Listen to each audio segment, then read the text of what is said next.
My name is Ashley Anderson, and I wasn't born the favorite. That title went to my twin sister, Brooke, the minute we took our first breath. When my parents told me they'd only pay for her college, not mine, I realized this wasn't just favoritism, it was war.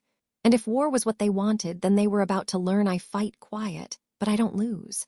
Before we dive in, where are you watching this video from?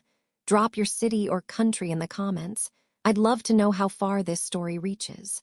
If you'd walked into our kitchen that night, you'd have thought we were just a normal suburban family gathered around the table.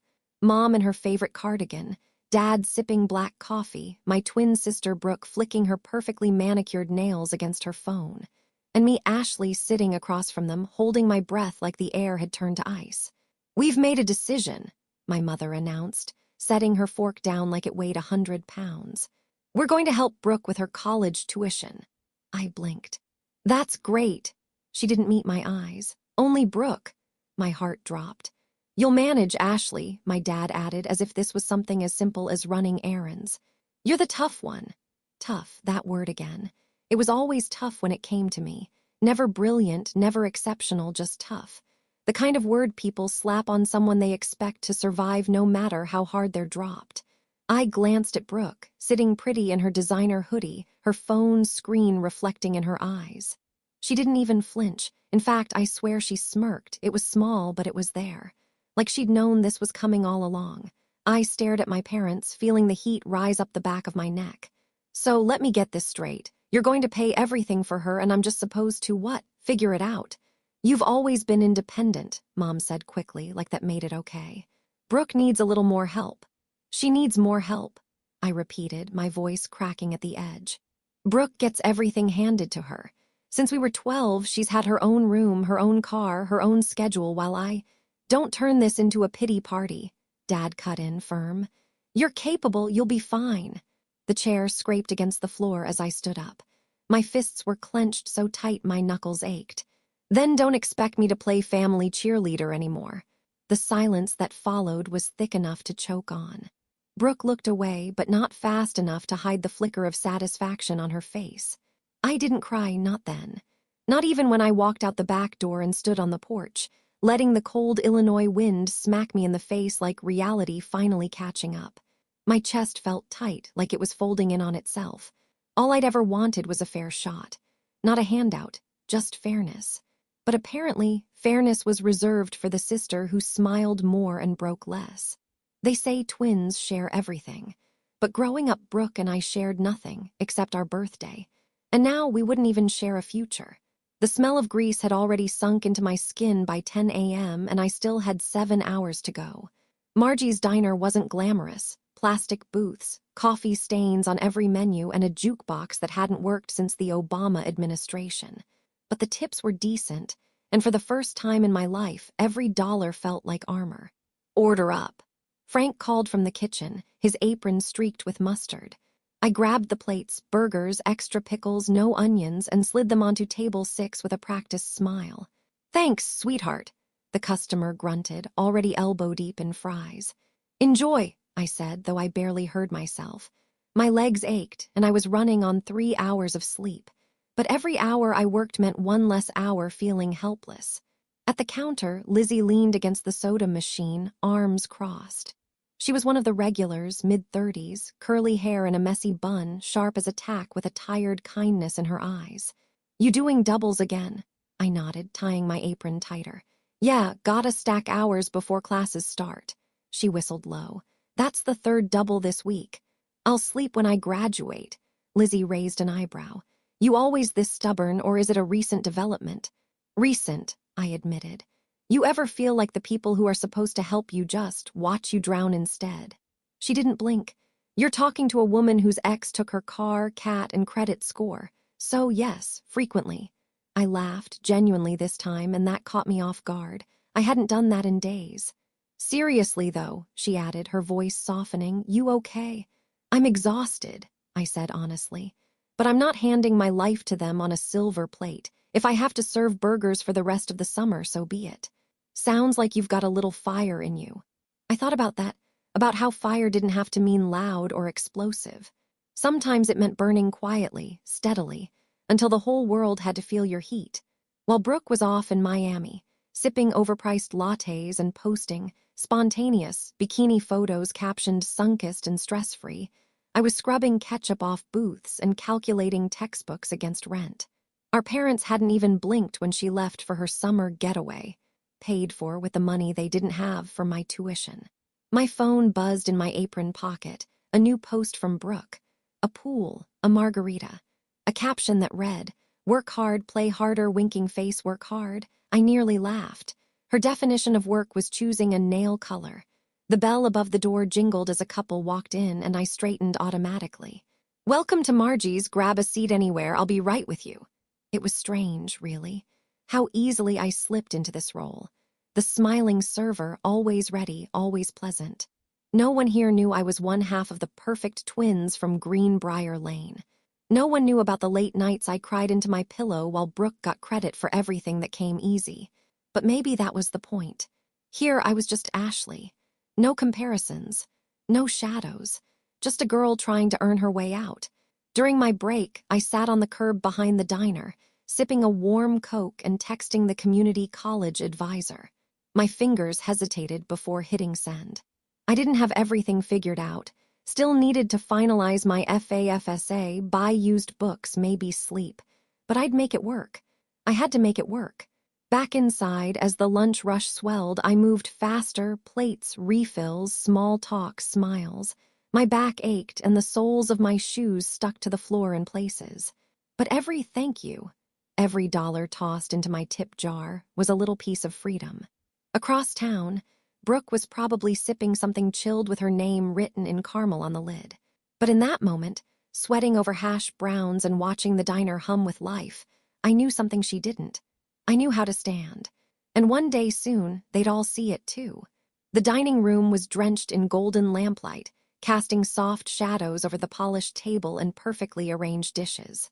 Mom had set out the good plates, white with blue rims, and the roast chicken smelled like a Norman Rockwell painting.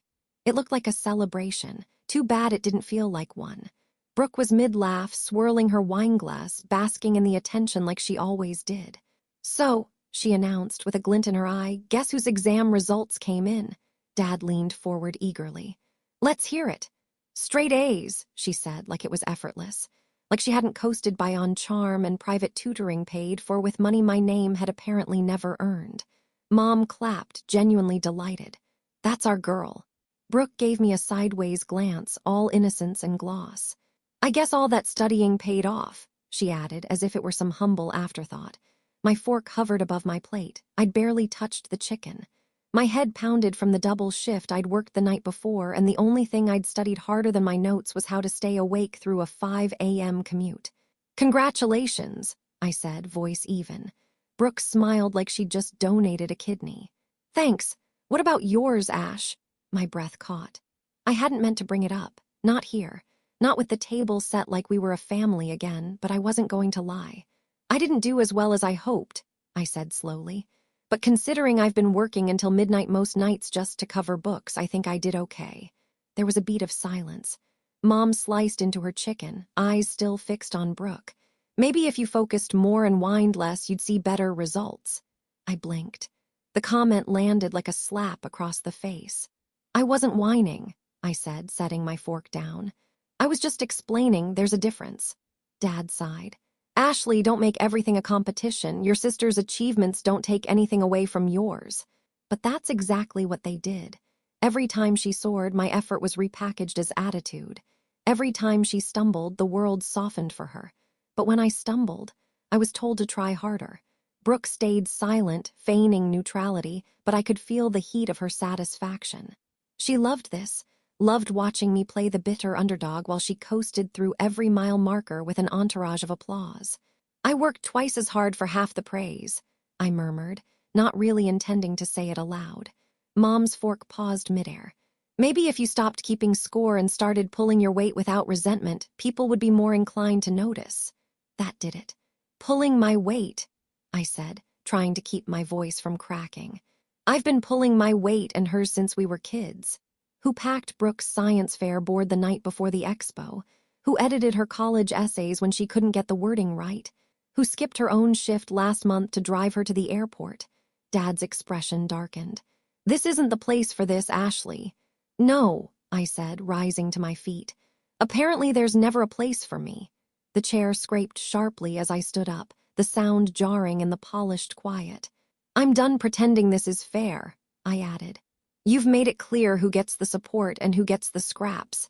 But let me tell you something, scraps are enough for people who know how to build. And I'm building something." I left my plate untouched and walked upstairs before the lump in my throat could win. Behind me, Brooke said nothing. She didn't have to. Her silence was its own kind of applause. Moving day wasn't supposed to feel like surrender. But dragging my 2 battered suitcases up 3 flights of stairs while Brooke snapped photos from the backseat of Dad's SUV sure made it feel that way. Her voice floated down behind me as I grunted up the last flight. "Be careful with your back, Ashley. I heard shared bathrooms do wonders for posture." Mom chuckled. "Brooke, don't tease." I didn't respond. My fingers were aching, my palms burning. The weight of everything I carried felt heavier than it should have. It wasn't just luggage, it was the cost of being the tough one, and the exhaustion of pretending that didn't bother me anymore.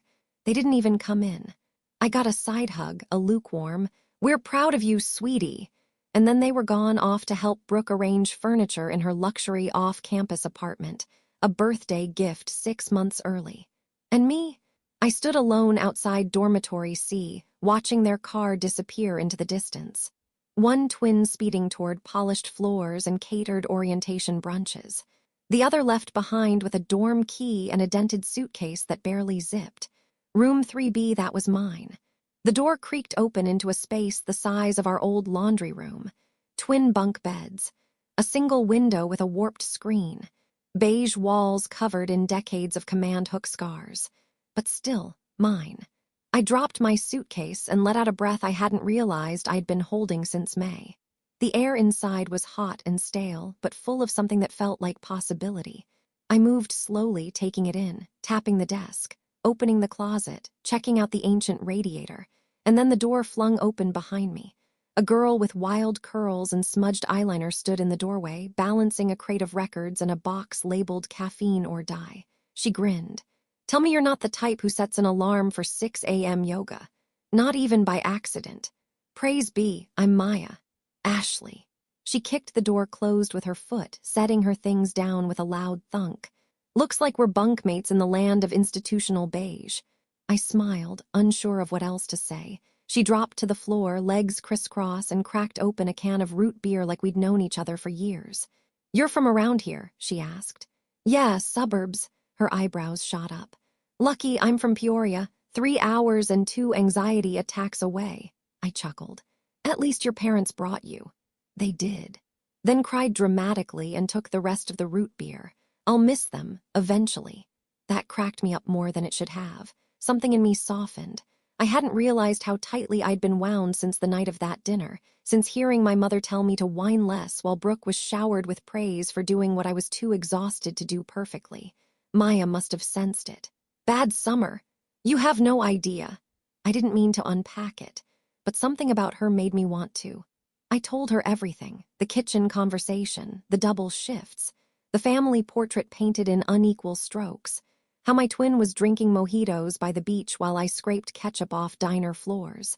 Maya didn't interrupt. She just sipped her soda and nodded. When I finally ran out of steam, she leaned back on her hands and said, "Sounds like you got the short end of a very twisted stick." I huffed a laugh. "That's one way to put it. But you're here," she added, looking around the room. "On your own dime. No sugar-coating. No handouts. That's something Ash." I looked around the cluttered dorm, the chipped bunk bed, the second-hand comforter. Maybe it wasn't what I dreamed of, but it was real, and it was mine. That night, we dragged our mattresses off the bunks and set them side by side on the floor, because bunk beds are a death trap, according to Maya. We ordered late-night pizza, listened to indie bands on her record player, and talked until 2 a.m., and for the first time since I'd learned I'd be paying for my own future alone, I felt something I hadn't in weeks. Hope. Midterms blurred into projects. Group presentations into late-night coffees. My days looked like a montage no one ever applauds. Alarm clocks before dawn, espresso shots at noon, and study sessions lit by flickering desk lamps well past midnight. I worked weekends at Brew House, the campus coffee shop tucked into the library's lower level. The tips were small, but the hours were flexible, and the steady rhythm of steaming milk and calling out names gave my brain something to hold on to. At least when I was making drinks, no one expected me to pretend. Mai had started calling me Robot Ashley during finals week. "You slept last night?" she asked one morning, eyeing the circles under my eyes as we brushed our teeth at the same sink. "Define slept. Closed your eyes and didn't die." "In that case, no." We shared a laugh and a pack of instant oatmeal before going our separate ways. She had a mock trial, I had a literature seminar and a closing shift. The grind didn't bother me. What got under my skin was how little it was seen, especially at home. I'd started avoiding group chats from our family. I muted their weekly dinner invites, their photo dumps from Brooks, casual weekend getaways and cocktail mixers. Every image was a reminder that while I was scraping by on caffeine and course syllabi, my twin was breezing through life like it was an open bar, until she called. I was walking back to the dorm after my shift, uniform stained with espresso splatters, feet aching when Brooks' name flashed across my screen. My first instinct was to decline, but something made me answer. "Hello." "Hey ye," Brooks' voice stretched like taffy, all breezy confidence. "You working tonight?" "I just got off." I don't know how you do it, the whole barista thing, I'd be exhausted." I smiled wryly. "I am exhausted."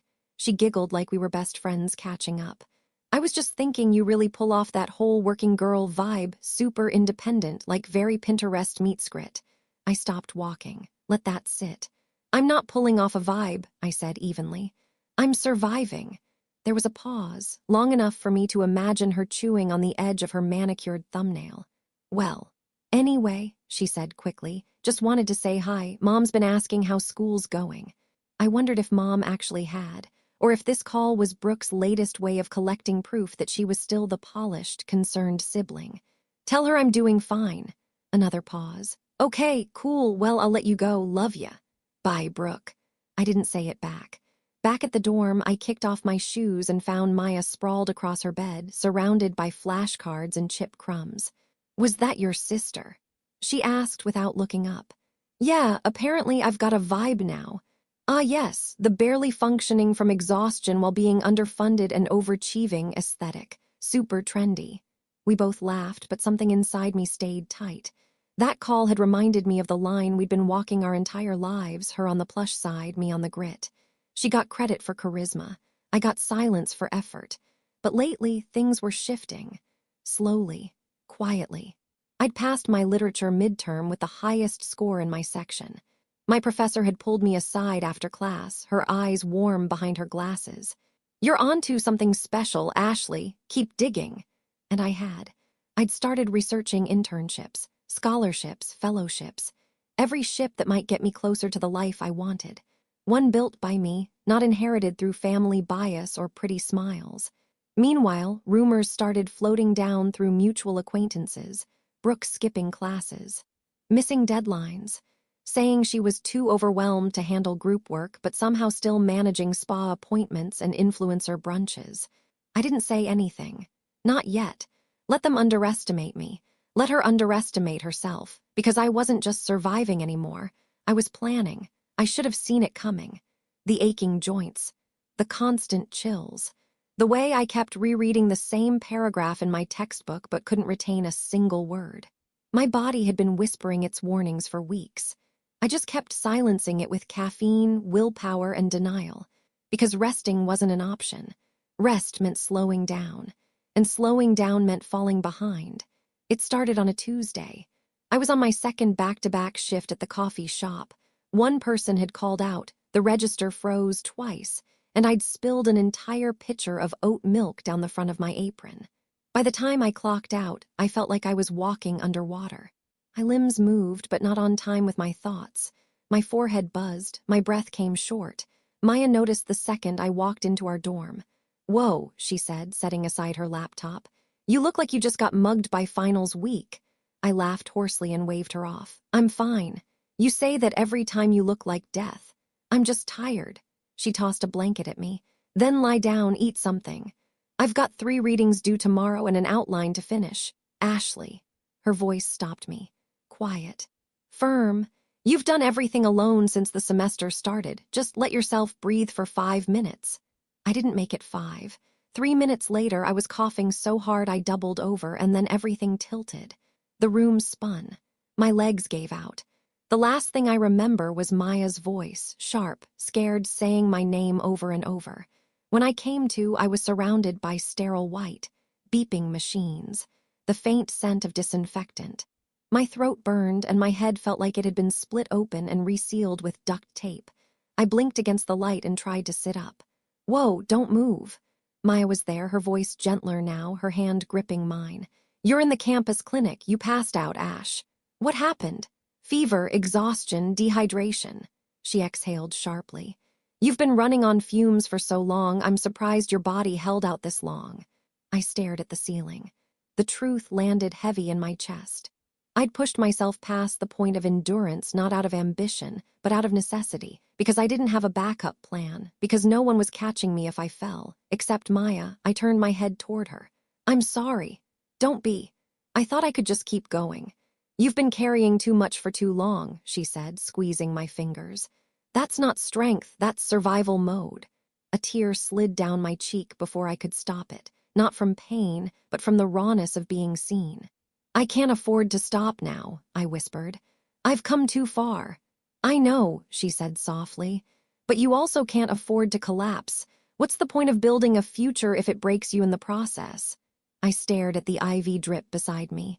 Each drop fell like a clock tick, counting down something I couldn't name. Later, a nurse brought soup and bland crackers. I tried to eat, but my stomach turned. So I sipped water, laid still, and let Maya pull the blanket higher over my shoulders like I was something worth protecting. She stayed with me that night, sitting in a stiff clinic chair, legs curled under her, reading a paperback by lamplight and occasionally muttering about how my heart monitor beeped every time I rolled my eyes. And in that tiny, humming hospital room, I understood something. Strength wasn't how much you could endure before breaking. It was learning when to ask for help before you did. I don't remember much about the walk back to the dorm. Just Maya's arm looped around my waist, the cold pressing against my cheeks, and the sound of wet leaves crunching underfoot. By the time we reached room 3B, I was shaking again. Not from fever this time. From fear. Because while my body had stopped collapsing, everything else was threatening to. We sat side by side on Maya's bed as the storm outside slashed against the windows. My textbooks were still stacked neatly on my desk, untouched. My email inbox had exploded with unread messages, professors, classmates, reminders about deadlines that had long since passed. And then there was the one subject line that made my stomach turn. Dean Hargrove, urgent. I opened it.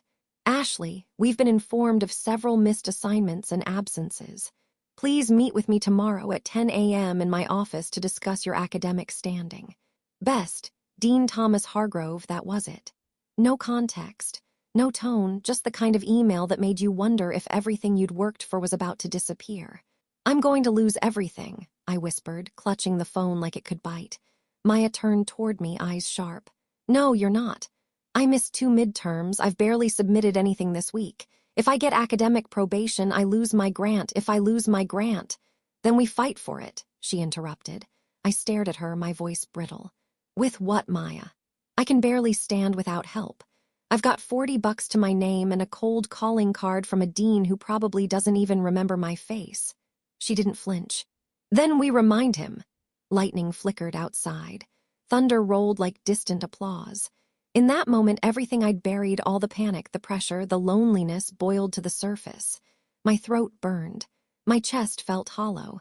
And for the first time in years, I cried. Not quiet, graceful tears, but full, shaking sobs that left me gasping for air. The kind that cracked something open. The kind that didn't ask permission. Maya held on through all of it. This isn't the end, she said when I could finally breathe again. It's the middle, and you're not alone in it anymore. Her voice was calm, certain, like she knew something I didn't. I can't go back to how it was, I said quietly. Working 20 hours a week, living on energy bars, pretending I'm fine, then don't. I looked at her. She leaned forward, eyes fierce. You've been carrying this whole thing by yourself for so long, you forgot what it's like to have backup. Well, you've got it now, me, our neighbors, half the dorm's rooting for you and they don't even know the whole story yet. You're making me sound like a cause. You are, she grinned. The overlooked but not defeated scholarship fund. I laughed, choked on it, and wiped my eyes with the hem of my sleeve. Outside the window, the city blurred in sheets of cold November rain. Inside, a storm had passed too, one made of pride, fear, and the belief that I had to do everything alone. I didn't, not anymore. Maya sat beside me, elbows on knees, staring at the storm like it owed us something. And maybe it did, because tomorrow I'd walk into Dean Hargrove's office and face whatever was coming. Not with perfect grades or polished explanations, but with the truth and a little fire. The next morning arrived gray and cold, the kind of morning where the air itself seemed unsure whether it wanted to be rain or fog. I dressed slowly, buttoning my shirt with trembling hands, my reflection in the dorm mirror pale and unfamiliar. The circles under my eyes had settled in like tenants who'd stopped paying rent. You've got this, Maya said behind me, adjusting her hoodie. Dean Hargrove doesn't scare easily, but he listens when people tell the truth. I tried to smile. Let's hope he's in a listening mood. We walked together across campus, the world still wet from last night's storm.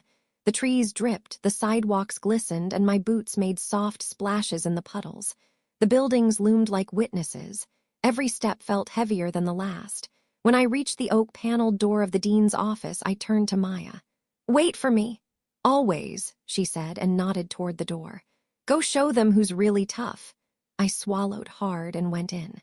Dean Hargrove's office smelled faintly of paper and lemon polish. He was seated behind an old wooden desk, his glasses perched on the bridge of his nose, flipping through a thick file that I realized too late was mine. Ashley Anderson, he said, looking up. Have a seat. I did, folding my hands tightly in my lap.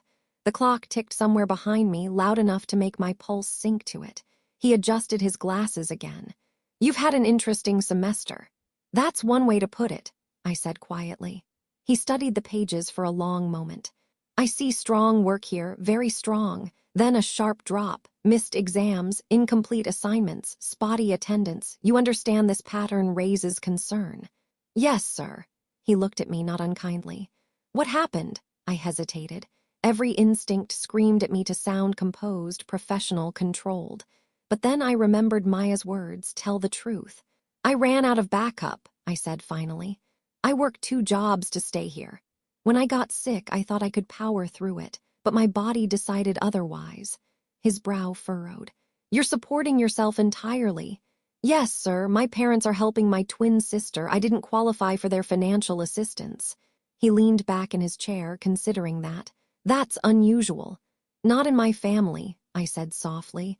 But I'm not asking for sympathy. I just want a fair chance to make this right. The silence stretched. I watched his expression, searching for any sign of judgment or pity. What I saw instead was thoughtfulness. He closed the folder and folded his hands. You remind me of someone, he said finally. A student I had years ago, similar grit, same eyes. My pulse thudded. What happened to her? She became one of the best professors we've got. Something in my chest eased just a little. This isn't a reprimand, he continued. Just concern. You've proven your capability, Ashley. The question is, can you sustain it without breaking again? I met his gaze head-on. Yes, I can, as long as I get the chance to prove it. He nodded slowly. Then here's what we'll do. I'll authorize you to reschedule your missed exams. Your professors will be notified. You'll submit a revised academic plan to my office by the end of the week. Deal. For a second, I couldn't breathe. Deal. He smiled faintly. Good. I expect to see the same fire that's in these pages, he said, tapping the folder lightly before closing it. Fire. He saw it too. When I stepped outside, the air felt different, crisp and alive. Maya was waiting on the bench across from the door, pretending to scroll her phone, but her eyes shot up the second she saw me. Well, she demanded. I grinned weakly at first, then wider as it sank in. He's letting me retake everything. Maya jumped up, fists in the air. I knew it, I told you. I laughed, and for the first time in months it didn't sound strained. Relief flooded through me, so light it was almost dizzying. The weight I'd been carrying for so long didn't vanish, but it shifted.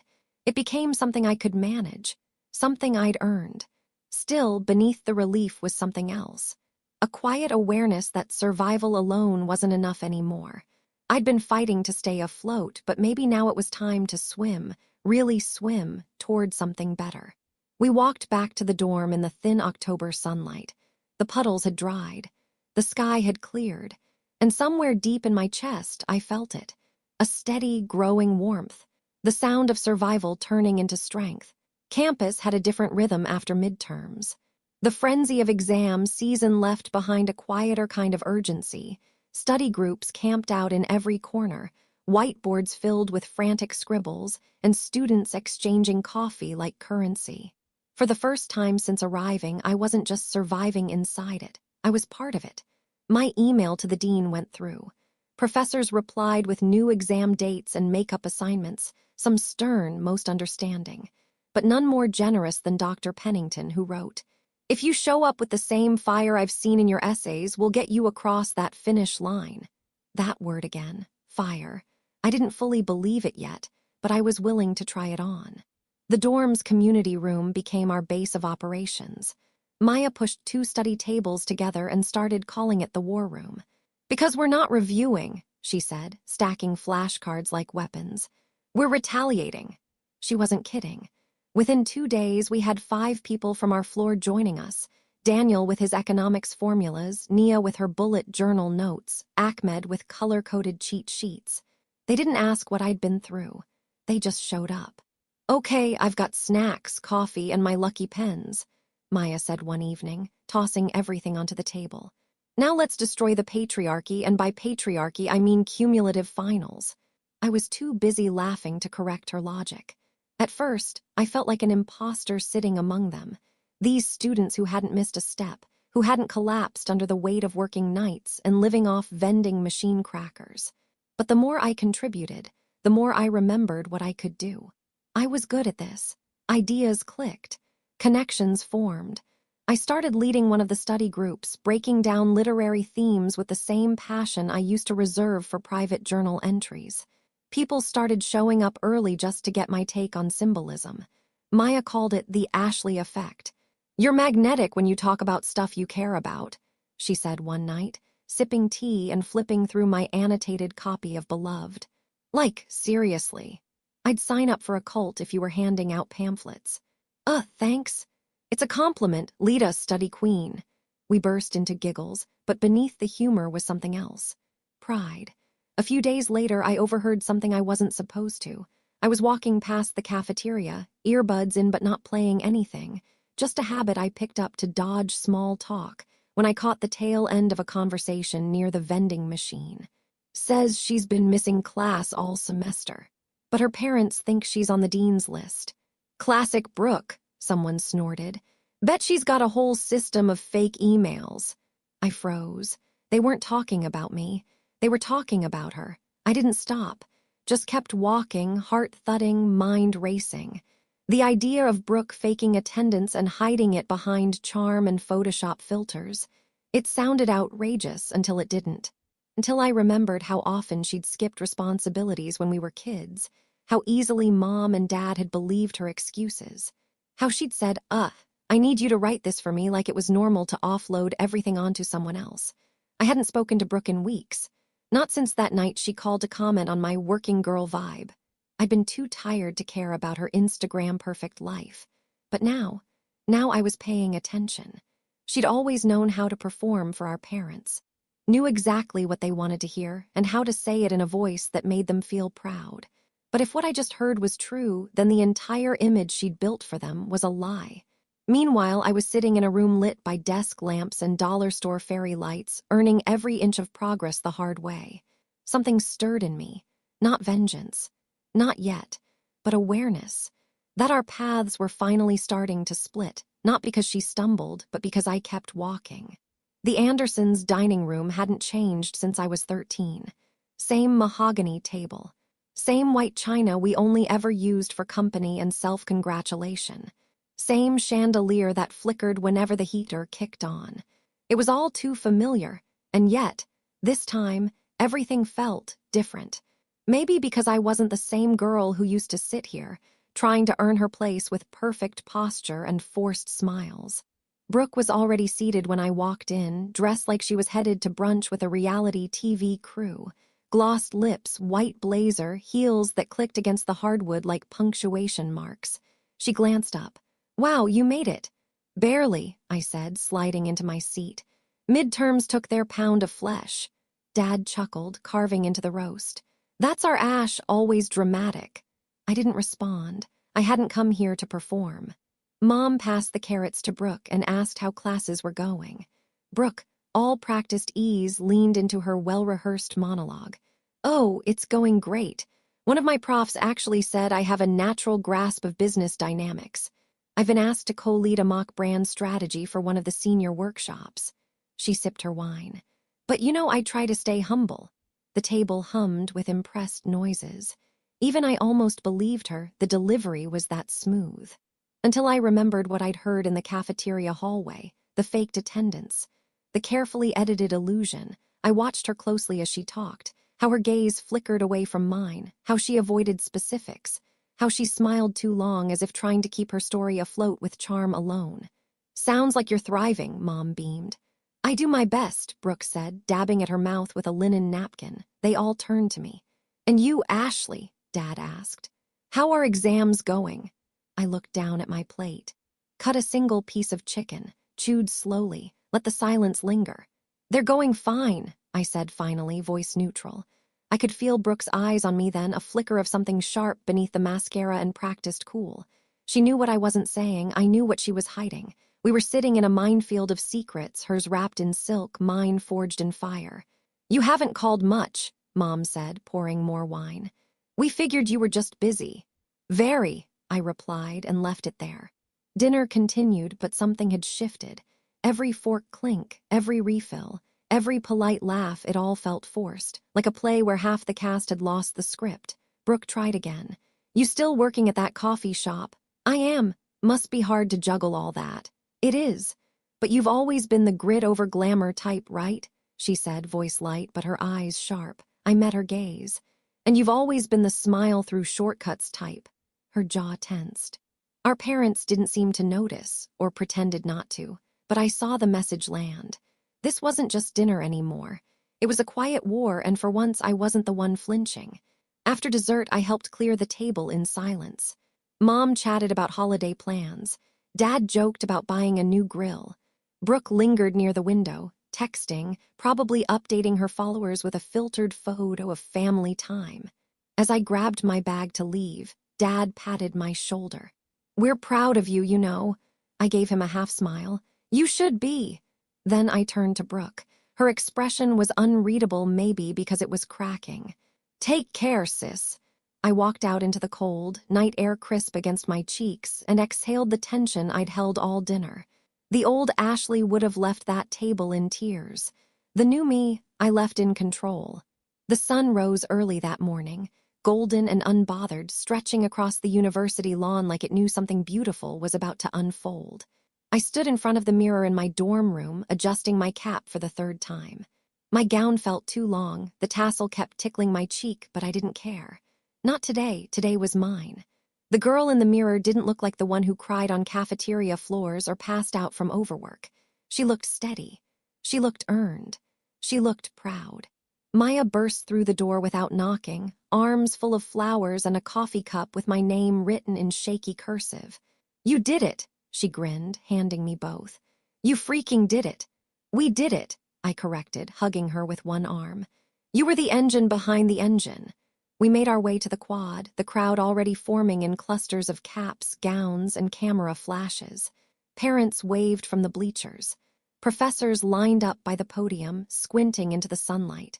I spotted my family near the front, Mom with her oversized sunglasses, Dad with his phone held high, recording everything. And Brooke, sitting between them, legs crossed, smiling for photos she hadn't earned. The ceremony started, long and predictable. Speeches about perseverance, about future paths. I listened, but I wasn't really hearing. Because I was waiting for my name. And now, Dean Hargrove's voice rang out across the field, clear and unshaken. "We present this year's Golden Graduates, students recognized for academic excellence, leadership, and resilience." I held my breath. "Ashley Anderson." Applause erupted.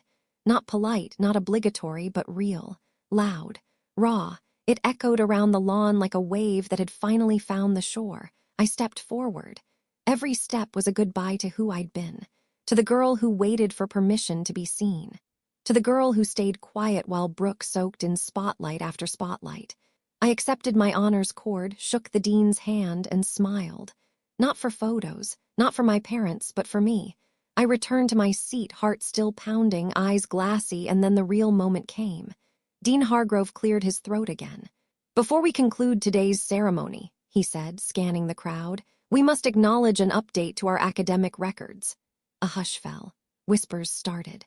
One student, Brooke Anderson, previously enrolled in the School of Business, is no longer a student of this institution, having been officially expelled earlier this semester due to academic dishonesty and repeated absence. I heard gasps. A single name rippling through 1,000 people like spilled ink on parchment. My mother's hand flew to her mouth. My father turned to Brooke, eyes wide. And Brooke, she didn't even try to play it off. She froze, still as a statue, because the truth had finally caught up to her, and it wasn't whispered behind backs or buried in emails. It was broadcast, right there, in the bright, honest light of morning. I didn't look at her again. I didn't need to. Maya leaned in. "That's what justice sounds like." I nodded, gripping the diploma folder in my hands. Justice didn't always come with grand gestures. Sometimes it came in a single sentence. A name announced, and a name removed.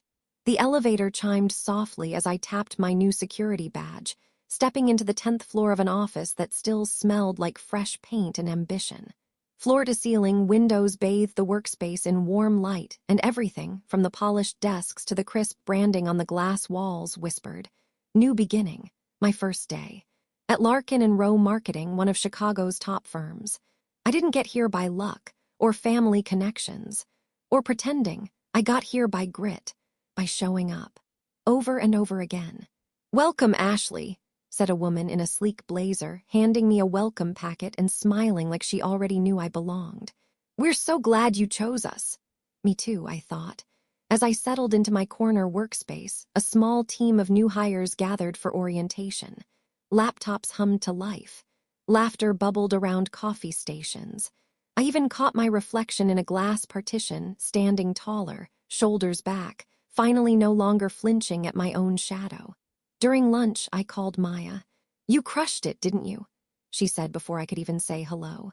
"I didn't spill coffee on anyone or get lost in the stairwell. So, yes, I crushed it. You're a CEO in the making. I'll settle for paid vacation days and a working copier." We laughed, the kind of easy, joyful sound that comes only after surviving something long and unfair. That evening, I got back to my apartment, a modest one-bedroom with scuffed floors and second-hand furniture. It wasn't fancy, but it was mine, entirely mine. A small brown package sat by my door, no return address, just my name in my mother's handwriting. I carried it inside, heart already sinking a little. Inside was a navy blue velvet box and a card. "Ashley, we were wrong. You made us proud. Love, Mom and Dad." I opened the box. A gold watch. Delicate, beautiful, pricey. Too late. I sat on the edge of my bed, holding the watch like it was made of lead instead of metal. For years, I'd wanted that line, "We're proud of you." I used to dream about it. Fantasize about hearing it after school awards, after essays published, after surviving what no one noticed. But now, it felt hollow. Like they were trying to catch up to a race they never entered, trying to congratulate someone they refused to believe in until the world forced their eyes open. I placed the card back inside the box, closed the lid, and set it in a drawer I rarely used. There wasn't anger in me anymore, just space. Quiet, resolved space that no longer needed their validation to stand tall. Instead, I powered up my laptop and opened my client presentation for the next morning, something I'd built myself, without shortcuts or applause. And as the cursor blinked in that clean white space, I realized something. Recognition from others is nice, but self-respect, that's permanent. A year later, my nameplate sat neatly on my desk. Ashley Anderson, marketing strategist every morning. I touched it like a quiet ritual. Not for ego, for gratitude. I'd climbed the ladder on calloused hands, late-night study sessions, and minimum wage paychecks. And now I wasn't just part of the conversation, I was leading campaigns, pitching ideas, mentoring interns. But that wasn't the most important thing. The most important thing happened every other Thursday evening in a small rented classroom on the west side. That's where I met them. Girls who reminded me of me. Bright-eyed, sleep-deprived, carrying bags packed with textbooks and family pressure. Some worked as waitresses. Others took care of younger siblings between shifts. A few didn't know how they'd pay for groceries next week, but all of them showed up. Hungry, determined, invisible only until they weren't. We called it The Circle. It started as a mentorship group. How to apply for scholarships, where to find free test prep, how to tell your story without shame. But it quickly became more than that. We swapped stories, laughed through exhaustion, cried in safety. They didn't know everything I'd gone through, not all the details, just enough to trust me. One girl, Leela, a high school senior working 3 jobs, once asked, "What made you fight so hard? What fueled it?" I didn't even have to think. "Being underestimated," I said. Every single time someone thought I'd fold, I built instead. She blinked slowly. "That's heavy." I smiled. It made me strong. That night, after the girls had left and I was locking up the room, I pulled out my phone. I hadn't talked to my parents in months. They'd sent cards, holiday texts, the occasional "hope you're doing well" message. I replied once or twice, politely. But it always felt like reaching across a canyon that had already collapsed. I opened the contact labeled Mom and Dad, paused, and for a long time just stared at it. Because somewhere along the way, I'd stopped checking their reactions, stopped waiting for their approval, stopped building my victories in hopes that they'd notice. And when that silence stopped hurting, I realized I was free.